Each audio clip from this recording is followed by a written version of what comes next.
Don't listen to the whitewash hype about Stonewall in 1969.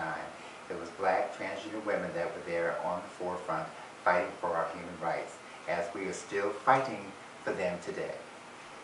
Hi, honey. How Hi, are baby. you? I'm fine, thank you. I like your battle drum right here. Okay, well that's good. This is your friend's battle drum? Yes, it is. I like it. Hey everyone, I'm here with Miss Major. She is legendary. I'm sorry, I don't mean to. That's okay. She was actually in the Stonewall Inn the night in 1969, the famous riots that catapulted the modern LGBT movement. She was in there protesting the police. For those of you who don't know what the Stonewall riots were, back in 1969, some police were harassing some gender nonconforming and transsexual and transgender people of color inside the Stonewall Inn. It's in West Village? West Village. Yeah, in West Village. And they had been doing it for some time, actually. The police have been doing that for years to the community. And something happened. It was the tipping point, and it was enough. And Miss Major and people like Marsha Johnson and Sylvia Rivera, and there was trans guys as well, and even some gay and lesbian people. They were all in that inn, and enough was enough. And they protested, and the riots were for 3 days. It was 3 days. Tell us pandemonium. It was just sheer pandemonium. And oh my God, what an exciting time. The women's movement was going on, the black civil rights movement was going on. Everything was happening during that era. And so the feeling about this was just, it was time. It was due, that it happened. And it just fell along according with everything else. So it was quite an event. It was something that really happened. People came from all over, and it was just all up and down the streets and everywhere. It was pretty funny to have the police back into the club for protection. Really? Yeah. They went into the club and shut the doors and called for help. Definitely needed help. So at that time in the 60s, there were ordinances all around the country and the world actually where it was illegal for you to wear clothes that were gender inappropriate. Yes, not according to the gender that you were born. Yeah, according to the sex you were actually born. You could be born with one sex but have a contrary gender. Yes. And at that time there wasn't a lot of education, there was a lot of prejudice and hate and bigotry. And which brings us to something really crazy that's happened. There's a new documentary called Stonewall Uprising. You've heard of that, right? Yes, I have. And real quick, the Stonewall Uprising actually has whitewashed what really happened, and gay male appropriated it. On the posters for it's a new documentary about what happened, and they only have gay white men on the poster. They interviewed basically only white people, especially gay men, and they basically are erasing trans history and people of color's history from what really happened, which has been going on in this world since forever. Yes. And so tell us about what happened when you first heard about this documentary. Yes, when I heard about it and I saw the advertisement for it that had the white guys all over it, I remember talking to one of my friends and I thought, oh, well, this must be a comedy that they put out in order to compete with, get people to go to the movies, and see about it. And she let me know that it was not a comedy. No, it wasn't. It's a nightmare.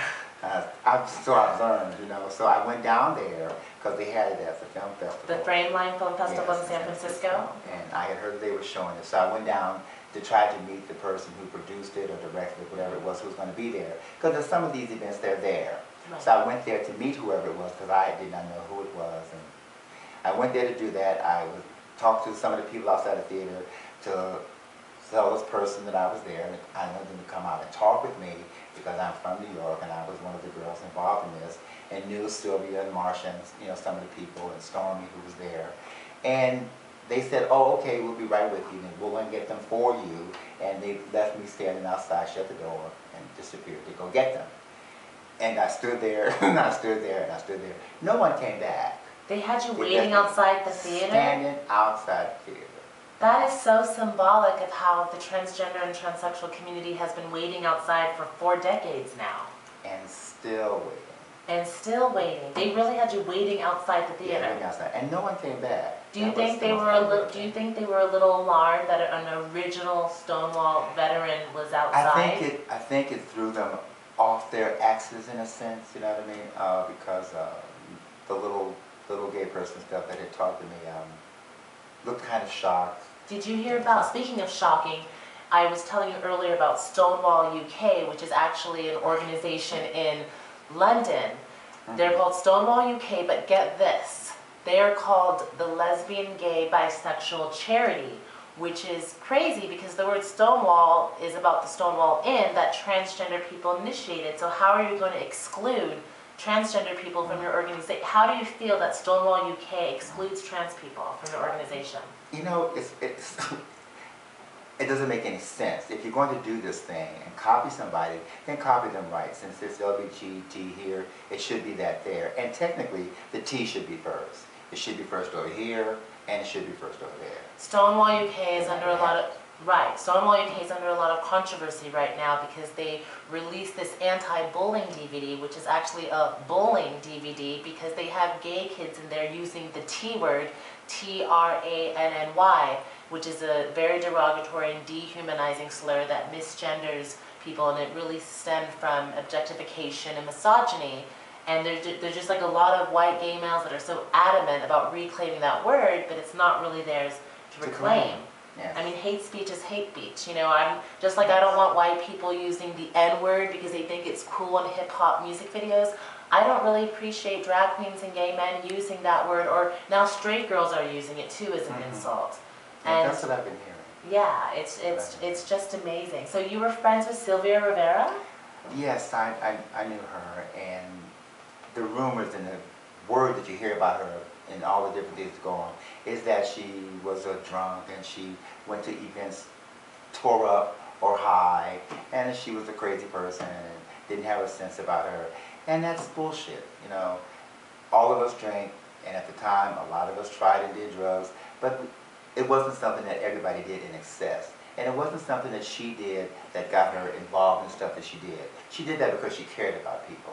She loved her sisters. She loved us all. What happened with Sylvia Rivera, who was also in the Stonewall Inn that night, is that she had a lot of integrity, and a lot of the organizations used her to raise money after Stonewall happened. Like, they lifted her up as a mascot.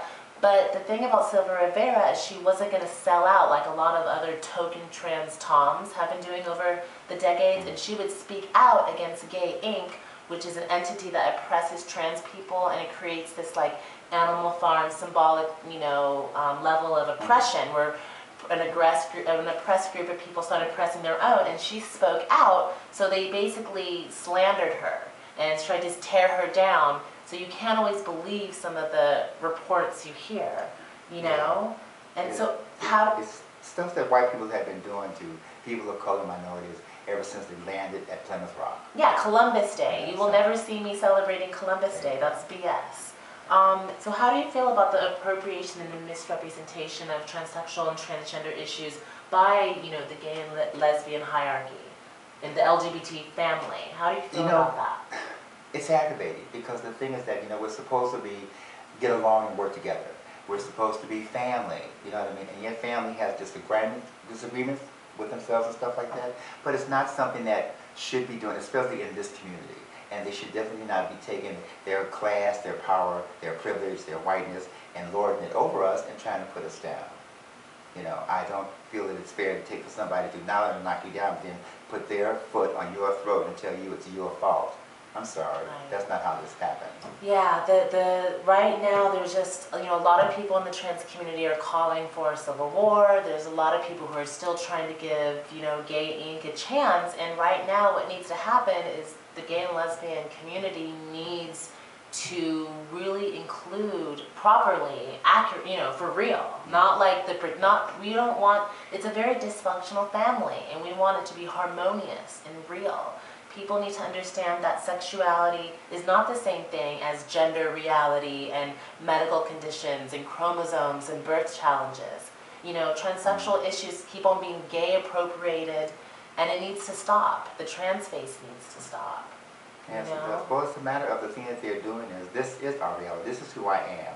This is not something that I'm pretending to be just on Friday and Saturday nights because I want to do a show to get money to take care of my friends who are sick. I live this 24/7. This is who I am. I work in this role. Thank you so much, You're quite Miss welcome. Major. I really appreciate everything you've done. Will you beat the drum for me really quick? Oh, you and the drum, okay. Thank you.